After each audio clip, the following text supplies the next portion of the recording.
So where do you live at, Karen? I am in Bridgeport, on the Brooklawn section. Okay.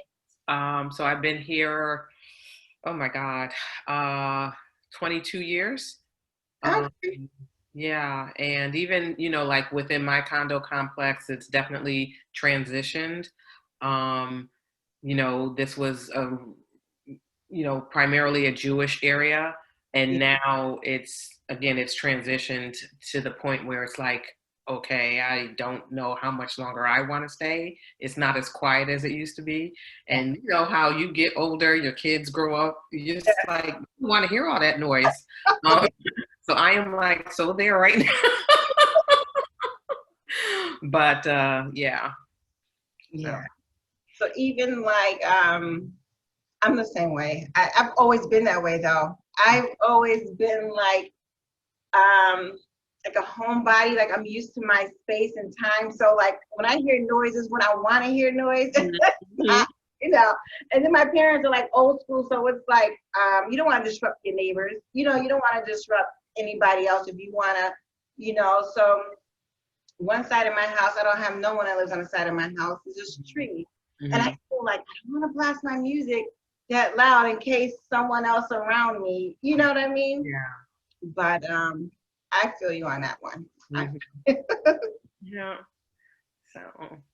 But even like we were just talking about the Jewish community, how they're able to maintain and keep their community, uh, you know, um, peaceful and structured and all those things like that. I Mhm. think we have to try. It's going to be so difficult. Like my son, I wish he was coming on because he said, "Mom, you're talking about a group of mixed people, of just thousands of people, and you're trying to get them to be aligned, and it just won't happen." Mhm. But and I just think it's the way the structure is, the way the systematic system been going on for so long, it creates chaos. Yeah. There can be structure. When all these people all over go to another place, they form. Mhm. You know what I mean? Yeah. Um, I definitely understand what your son said. And I think for us as Black people, well, I'll start off with the Jews. I think they always had a common mission, right? For them, everything was based upon them as a people. Yeah. Not sure if different, people's faith traditions, but we know that they have a strong faith tradition. And so they managed to carry that through over centuries. And so they congregate together and they live together. They are a community people. And unfortunately for us, we're not. We were tribal, and we lost that. And then when we came here, we were pitted against one another, if not by color, by position. Certain people got the in-house positions, some did not. You know what I'm saying? And I just think a lot of that perpetuated itself, and it just continued. And then, and they helped to perpetuate it also. You know what I'm saying? Yeah. And so we just don't have that uniformity. And we also, as Black people or people of color, we're not all of the same origin, in the last few generations, right? So for us, you have in Bridgeport, you have a big Jamaican, population. And so, one could say Caribbean, but again, they're not a monolith. So even within, the Caribbean culture, you have, the different nationalities and people wanting to have their own observances and their own nuances of who they are, and they were able to retain that from their country here. I think us as African Americans are the most displaced, and sadly, everybody treats us, I Less. don't want to use the word mutt, but it's like, Yeah. so I understand what you're saying. so I think, yet and still.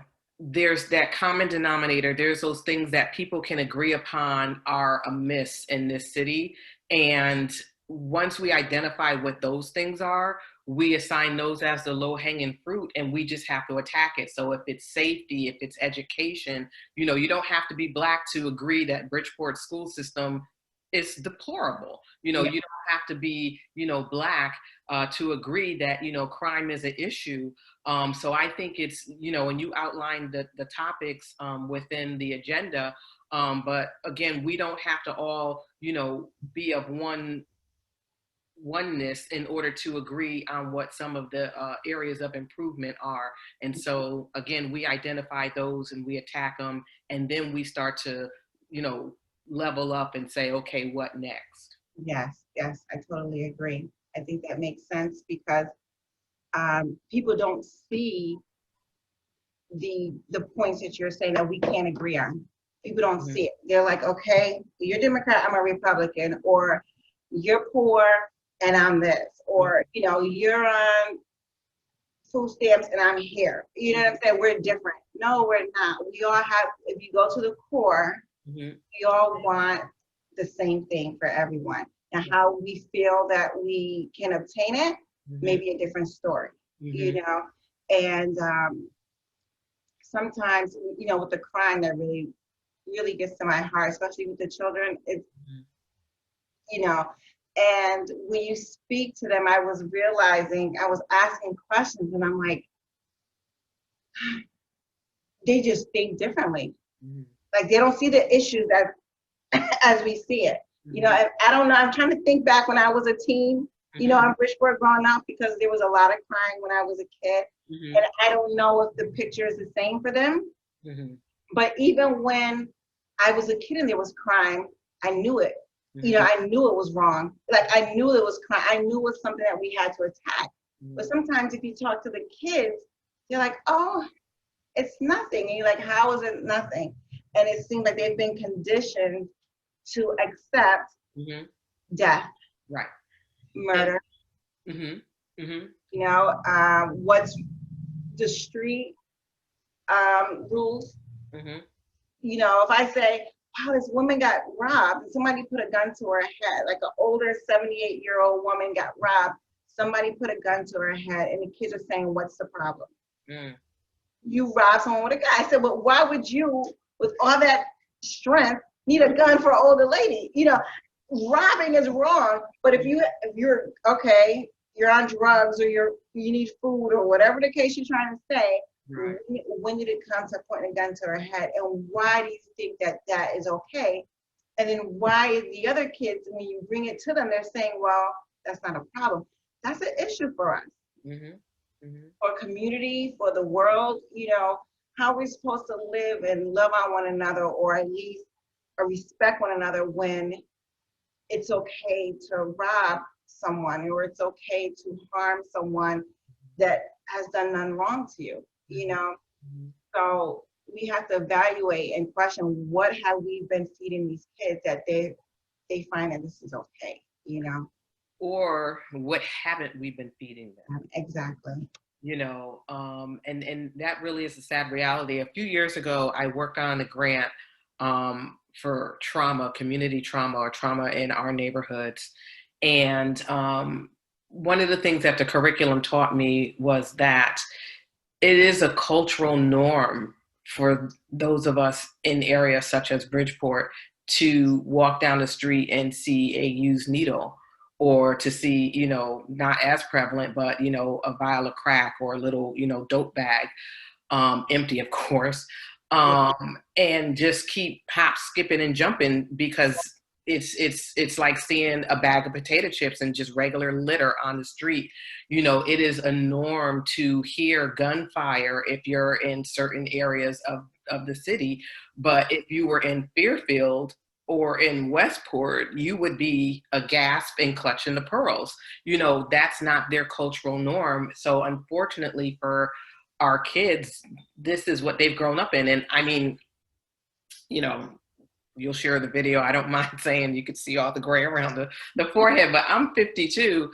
I was not raised like that. You know what I'm saying? Even growing up in PT, I was not raised like that.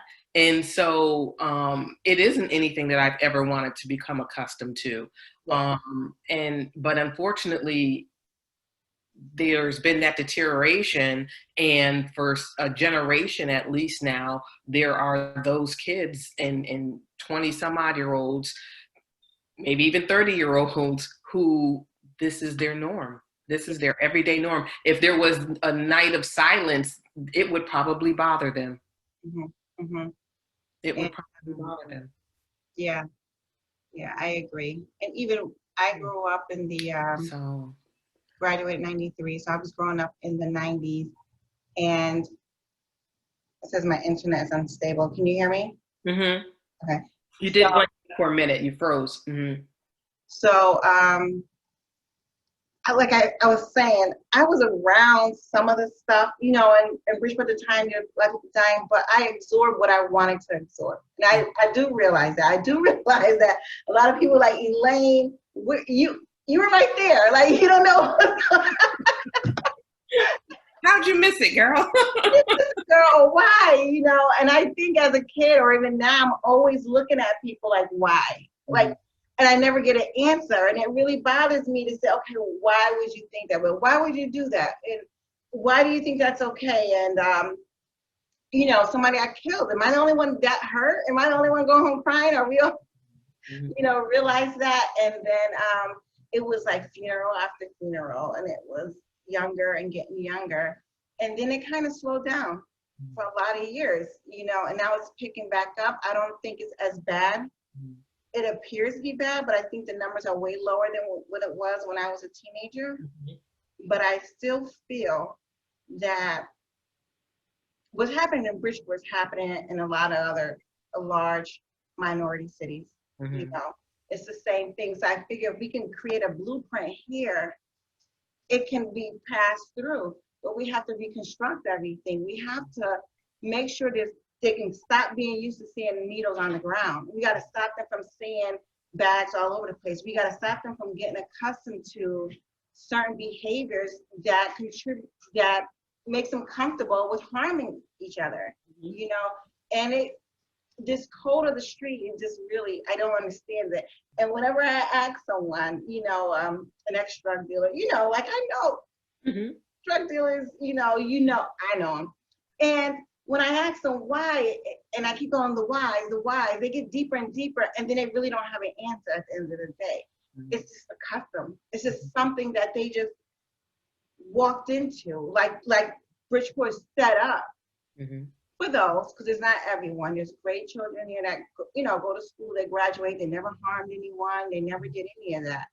But there's the majority, or at least half, that is like in this tunnel. They get swooped up in, and they get, all right, here's the drugs, here's the guns, here's this.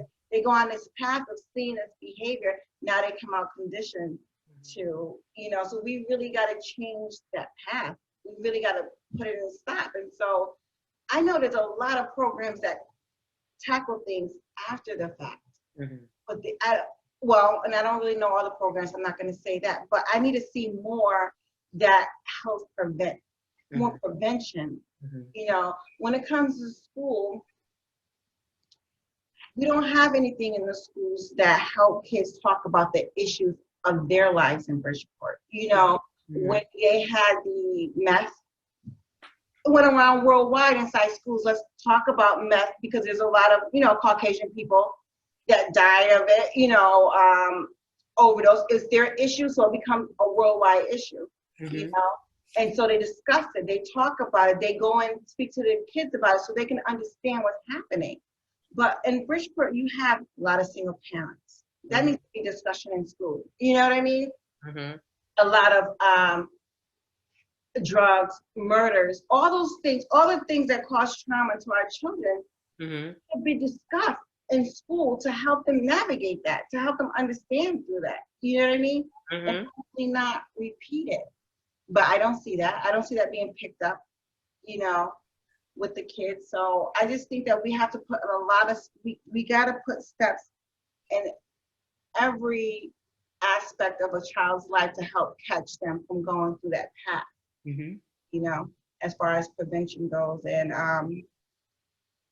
you know, that's one of the big things I'm big on. Like, we got to prevent. Let's start putting in steps to prevent, to stop that bus from riding that way, to stop kids from going that way. We're going to turn it around.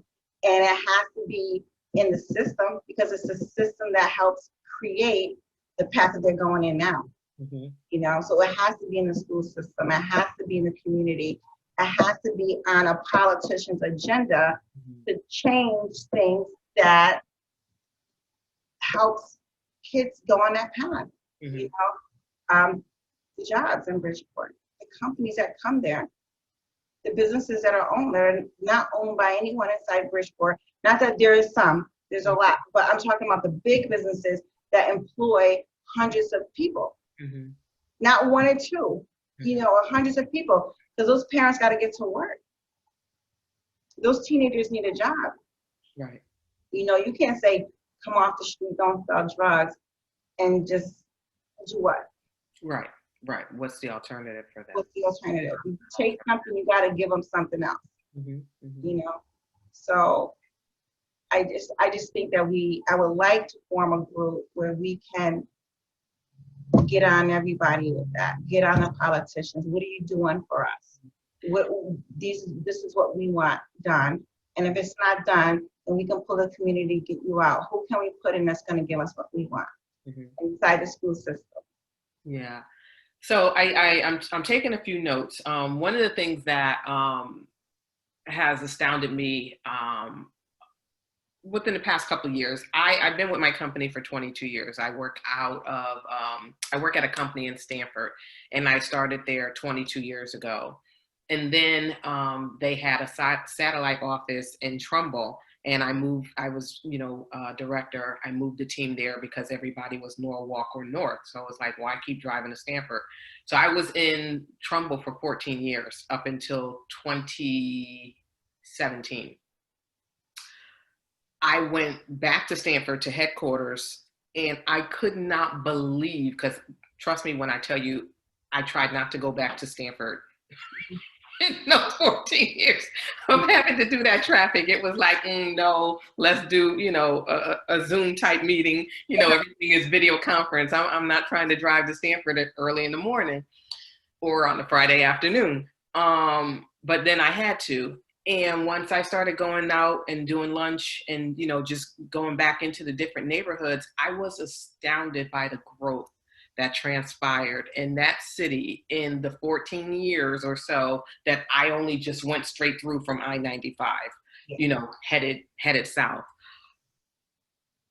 I have a friend who lives in New Haven. I go to dinner. I, do different things. Hamden, we are couched, Bridgeport is couched between New Haven being a waterway and Stanford being a waterway. And how is it that both of those bookend cities are able to thrive? Yeah. Thrive. Yeah. In Bridgeport, we just always seem on a repetitive path of startup, fail, repeat, startup, fail, repeat. It's like it's in that little wheel that the hamster's on that never really gets off of the thingy, whatever it is that holds the wheel together. And it's just a continuum of startup, open up, fail, start up, open up, fail. So I would want to see maybe some interviews with whoever the council people are of those anchor cities between New Haven and Stanford to see what is it that they were able to do, what made them successful in bringing in businesses and them staying, you know what I'm saying? I know I had a friend who she's since passed away, but she told me that all of their apartment buildings, all of the Avalons even, that go up in Stanford, that are erected in Stanford, a percentage of them have to be for low income. So they don't have projects anymore. Everything is, top of the line, granite countertops, hardwood floors or nice laminate, and you're living next to people, you might be paying $25, $100, whatever it is that your income dictates, but your next door neighbor is probably paying $3,000 a month for that apartment. So that's the caliber of living that these people have access to, whereas that doesn't happen here. So I would want to see, as part of, making suggestions, there again being some interviews to understand how they were able to, negotiate that into their project and community planning, or, their development planning, whoever, is in charge of that, to see how they were, again, able to get that law passed, and can we replicate that? I was just thinking in prevention programs, starting off with a listing of resources, because you didn't do it, but sometimes, we do that broad stroke of the brush and say it doesn't, we don't have, when sometimes these things do exist, but we don't know about them. So we need a list of prevention programs, and what their offerings are. One of the things that I learned from doing the trauma was that we were in one location. We couldn't get kids to come, and they weren't kids. They were like, we were doing, like, want to say 16 to 25, somewhere there. We couldn't get people from other neighborhoods to come where we were, because you can't go, depending upon who you are, into different neighborhoods. So we ended up having to host at the Raffola Taylor Center in order to get people that lived on that side of town to participate, because it wasn't safe for them to come to where we were. And then once we found out about it, we was like, cool, because we don't need no problems. We don't need any mixing of oil and water over here. So it's not only finding out what is available, but finding out by neighborhood, by cost. So there's those different variables that we need to be aware of, that could prevent people from coming to certain prevention programs. So again, what are those barriers? What are, the requirements, however you want to categorize them, but, and then have it hosted somewhere. That way people know, and, maybe get the city to sponsor the hosting of that website that lists, what those programs are, and have that be available and always, in circulation. Like, I know Bobby Brown, do you know Bobby? No. Okay, she's been very active, like, since she was like 8, 9, something like that. She's been, with the NAACP, and she has this program called 100 Girls Leading, and she's very active. I'm sure you've seen her, if you've seen any youth-oriented event, being in the news or in print. She's even been in People magazine of late. So, very instrumental, but I say all that to say, there are some good initiatives that are out there. It's just making sure that people know that they're available. Yeah, and maybe merge, because I know we had a meeting in Hampden, a town meeting about race, in high school, and there was a lady there. That's why when you said the name, I'm like, I remember hearing that name from somewhere. So I wonder if she attended there or not. But I do agree. Like when I lived in Bridgeport, and my mom's house, I stayed with my mom before I moved out here. And my mom's house was always the house where the neighborhood kids would want to come in the backyard and play basketball. It was always rules at her house, which is no person, no whatever. And I watched how the kids would be in the street, run around, and they're like cursing, doing this, doing that. And then when they come to my mom's house, the whole attitude changed. It became, okay, this is what we do here. Sometimes you hear customers slip and it's like, oh, I'm so sorry. But everything, and then when you get to know these kids, they're great. You talk to them, they're a whole different, all they wanted you to do is just to talk. I always ask them, how you doing? What's going on? And merge them into our world. So I always tell my kids, listen, you're either going to be a positive on someone to someone else, but you can't, a positive reflection to someone else. Like someone should learn something from you, but I can't allow you to be around negativity if you're not going to be the positive in there. You know what I mean? I don't want you picking up nothing negative. So if you want to be around these type of kids, you better be influencing them in the right way and not the other way around. So when the kids come over, it was like, it's a teaching moment. It's a time to have a good time. We play ball or they do whatever they do. But you can see the transformation from when they come into the gate or when we go somewhere together or do something together. So, but I do notice when I go to the programs inside the community, those kids are the ones that's missing. You'll get the kids where you have the mom and dad is working, they're busy, they're making sure their kids are staying active, they're putting them in programs and this, but then there's a group of kids where their mom's on drugs, their dad's not around, no one's checking on them. Right. Yeah, they don't get access to programs because no one cares for them to get there. Right. They don't hear about it. They're out in the neighborhood day to day, you know, running around just, you know, can I get some money? Can you give me something to eat? Or, you know, whatever the case. So those are the kids too that we have to find a way to catch those kids there.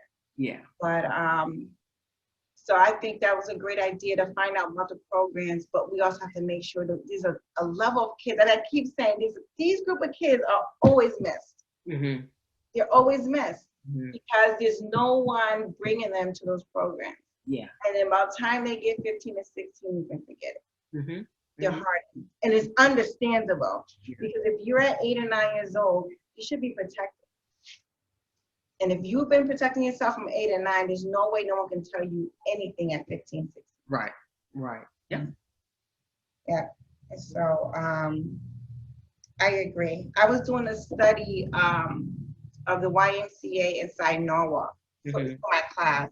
And they were trying to create, and it was another organization that was going to merge with them. And they want to create programs and get the community healthy, physically, mentally, and change the level of economics for people, you know, making more income and things like that. So they asked us in the class, how will we go about it? So we're just doing research and looking up. And I've seen that a lot of communities, like the mayor was trying to bring in things where, like you said, access to get one place to another, to get to the jobs in Stanford. You know, that's important to build up income, is to make sure that the buses and the people in the community is able to get to jobs and get home safely. You know, access to good food, you know, access to, like he was taking old buildings, which we have in Bridgeport, that are not used, and revamping them to businesses and or housing for others so that they can be closer to where they have to be. Like we have resources in the town, and you have to look at those resources and see how we can best use them for the people. And I think that's the problem with Bridgeport. And when you talk about the going up and down, you know, in Bridgeport's in a circle, we have the same politicians. Oh yeah. Same Congress, you know, you have, and please, I don't know about, you have the lady that's on the council, and council, she owns the bar. Yeah, I read about that. Okay. You know, either you feeding the people good or you feeding them bad. I'm not saying it's not wrong owning a bar, but you are in that position to grow the people in the community. Right. And then at night, you're feeding them alcohol, and you're you know, you're not protecting them. People are able to come in there with guns. You know, that's not good. Yeah. You can't, you know, you can't walk on different sides of the street. You got to be on either one or the other. And that's what I mean, where the character come into play. You know, because then what are you doing in the office when you got to handle money? What are you doing when you have to bid on something? Who are you servicing, and who are the people you servicing? The people you want to feed alcohol to, or you servicing the people you want to feed education to? Right. What are you doing? Right. You can't serve two masters. No. Can't. And I'm from the business world. So if you're not producing, you out, right? If you, what have you done? Can we sit down in front of all those council people? What have you done? What did you implement? And what was effective? And what did you change in your years of being here? Okay, and if there's no change, you gotta go. Yeah. Yep. Right? And that's it. Again, I used to like him, but again, you can't serve two sides with me. You got to be all the way one way or the other. And when someone dies in your community, if you haven't came out and said anything about it, and said, listen, what do we have to do? Have you met those kids' parents? Have you met those kids prior to that? What did you change in those? What did you implement at all in the past few years that said you're trying to change the way that these kids are going? Yeah. If you can't say that, you want to talk about casino, I hear all your plans about the casino. Right. Yeah. Okay. Yeah. All your plans about the casino. But I have not, in those plans, I didn't hear anything about a slot for the community. Okay. Yeah. It's funny because I'm on Instagram much heavier than I am on Facebook. And I was telling Reba, I said, like last week I was scrolling and I saw this boat show that was held down at the pier down there. And they had little helicopters and private jets and all kinds of, cars. I'm like, this was in Bridgeport? Yeah. And I'm like, if I had not known, who posted, I would never have thought that was in Bridgeport. Yeah. And I'm like, how do we have all of this luxury in Bridgeport? Not to say that we shouldn't, but how do you have all of this when you got everything else swirling around it?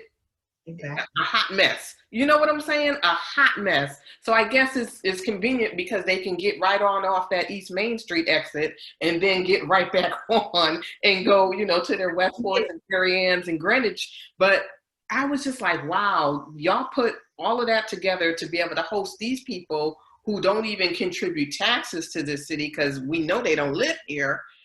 But yet the people that are paying the taxes don't have anything that remotely looks close to it. Exactly. And unbelievable. And you think you can go to their town, anyone from Bridgeport and go to their town and host anything there? That wouldn't happen. How much is there a fee? Is there a fee that you charge them so that money can go towards the people inside Bridgeport?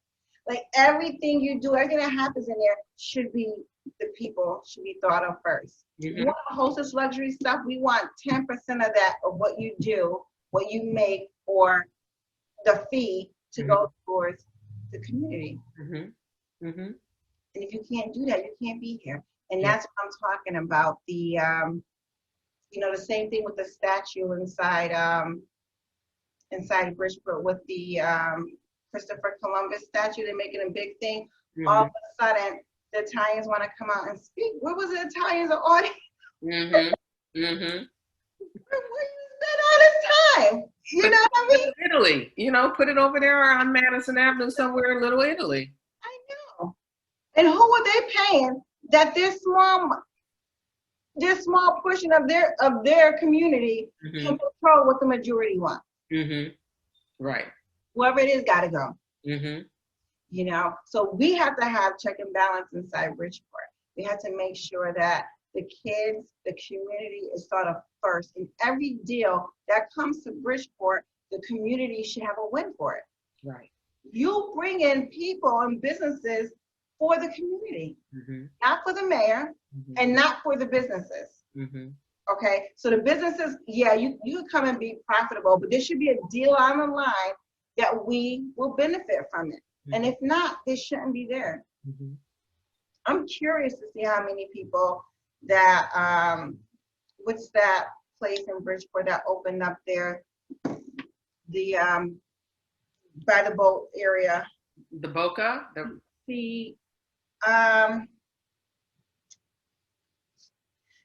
place where you go buy fishing gear and hunting gear and Oh, Sea Bass, is it? yeah, Bass Pro Shops. Bass Pro Shop. I'm curious to see how many employees Mm-hmm. are from the city of Bridgeport Mm-hmm. and how many of the managers and supervisors are from the city of Bridgeport. Mm-hmm. That was my first question I asked when they first decided to bring them there. So that's important. These Mhm. companies want to hire Blacks and Hispanics and put them at the bottom and keep their VPs, their managers, their supervisors one color. Mm-hmm. Can't do that. And it's up to the mayor to make sure that doesn't happen. Right. And they're also, as far as my recollection goes, they're not paying any taxes. They're here for X number of years tax free. Mm-hmm. So yeah, you're right. There should be some benefit back to the city in some other way, given that the way that most cities derive their income is from corporate, business taxes. So if you're exempt from paying that, then you should be doing something else. You should be hiring. Majority of your employees should be people of Bridgeport, Mm-hmm. Mm-hmm. and that's it. Yeah. But and if you don't see it, you got to get your mayor out. Mm-hmm. I don't care who. I'm not saying, okay, Elaine, you don't like Ganem. I don't like anyone that's not for the people. Mm-hmm. I don't care if you're Ganem, Smanum, whoever. If you want to have plans for the people to benefit, this is not a contest, like a liking contest where you have to like the person and oh, they're cute and oh, they have this and oh, he's a nice guy. Being nice don't mean nothing when it comes to economics, growth, the children, all those things. It has nothing to do with his personality. He can be nice as all he want to be. But there's nice things. Mm-hmm. Mm-hmm. You know? Yeah. You know? But I think that's important. So I would like to get a board together where we can make sure we have check and balances to everyone in government and politicians inside Bridgeport, and you make them work up to what you need or they have to go. Mm-hmm. And another thing is hard to replace them because you don't see too many people running. Yeah, not here. Yeah. Most people's minds are made up about Bridgeport, whether they like, the city or not. And then, the same people keep running over and over and over again. So, Yeah. But so what would you recommend like next steps be and that type of thing? The next steps I would like to see if we can create a board. I would like to get a board, at least of 12 people, where we be all on one accord. Have an uneven number, because when you vote on things, you need a majority. Okay, I'll take 13. Okay. And I would like us to be on at least on the same agenda of what we want to achieve. Mm-hmm. And how we can achieve it. And after that board, we can create, because we need majority of the people in Bridgeport to back us up on things, because they're going to be the ones that help push what we want to get changed and get implemented in there. Mm-hmm. And I want to be able to attack all those things at one time. I think we need to attack education, the drugs, the jobs, the politicians, the community leaders, all at one time. Mm-hmm. And we can get a group. If we have us 13, we can form a backing on that of our group. I would also suggest representation from the various parts of town. That way everybody, can speak on behalf of their side of town, but also, and more importantly, feel that it's represented, right? So that, that would be a suggestion.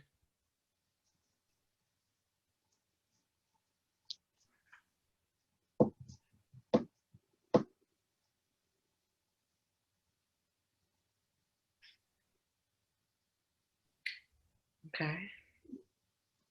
So do you have anything else that you want to include, or what would you like to see as far as this coming together? Again, different representation in terms of,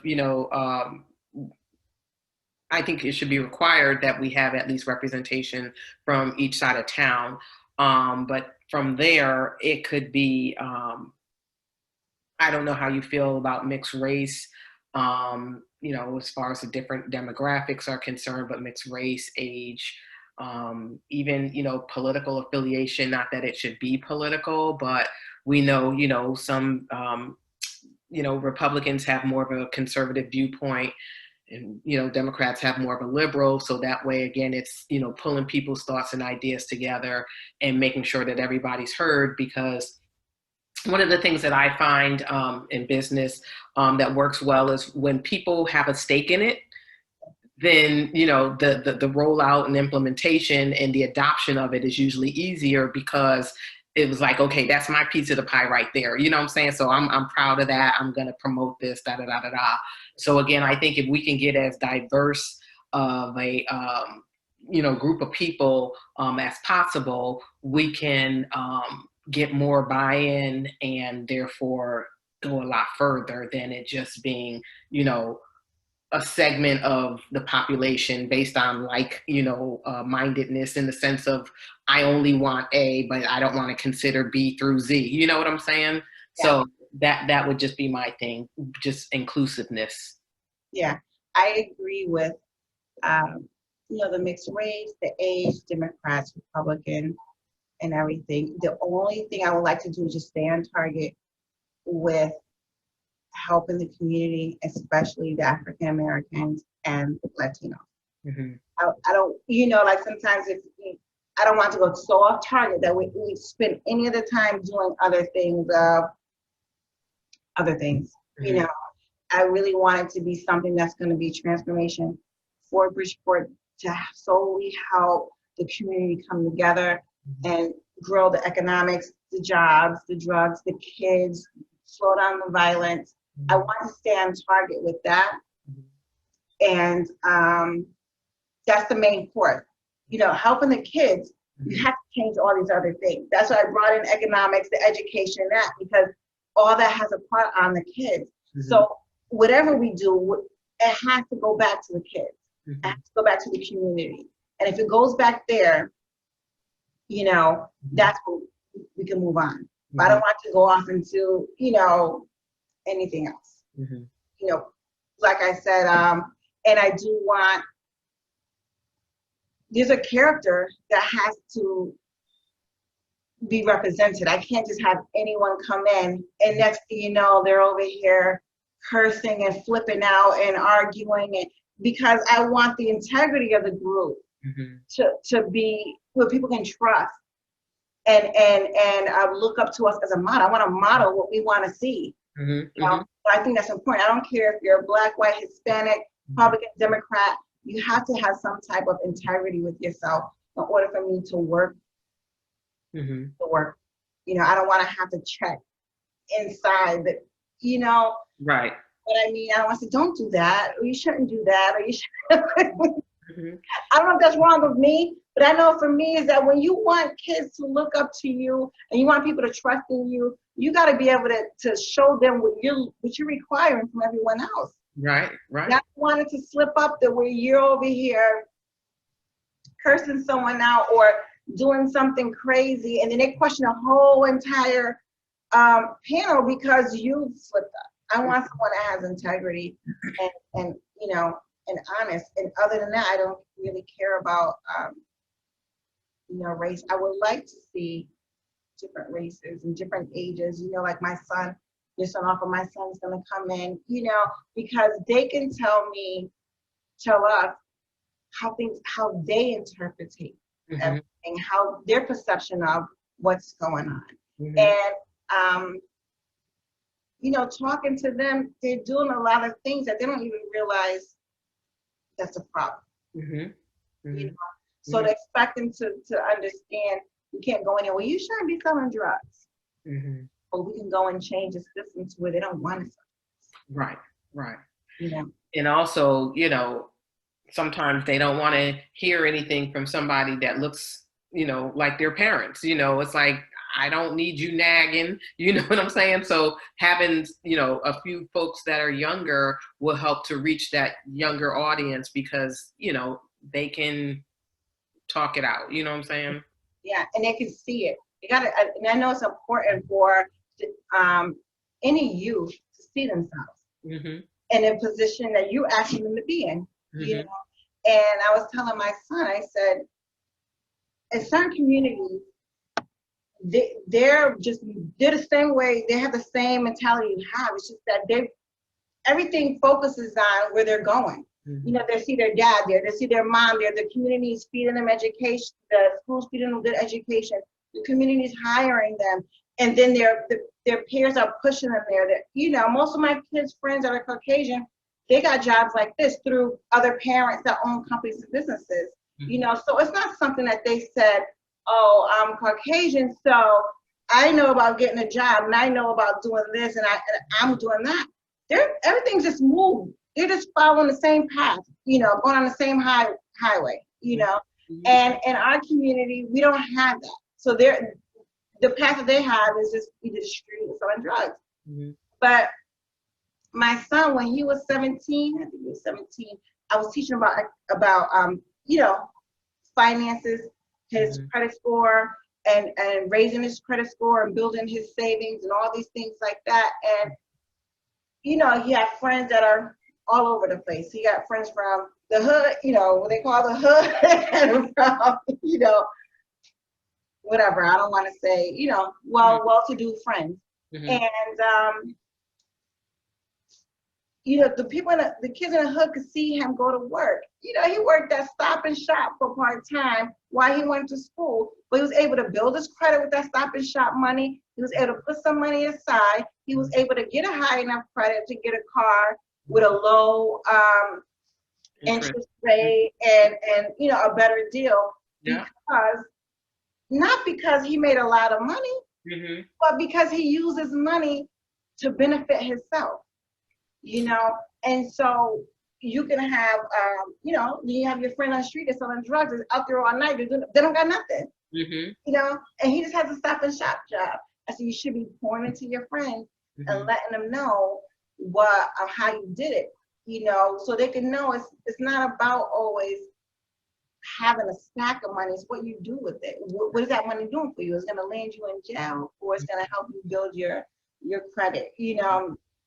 So it's just the way the kids are conditioned to believe that this is the way, and we got to change that for them. Yeah, agreed. So. Okay.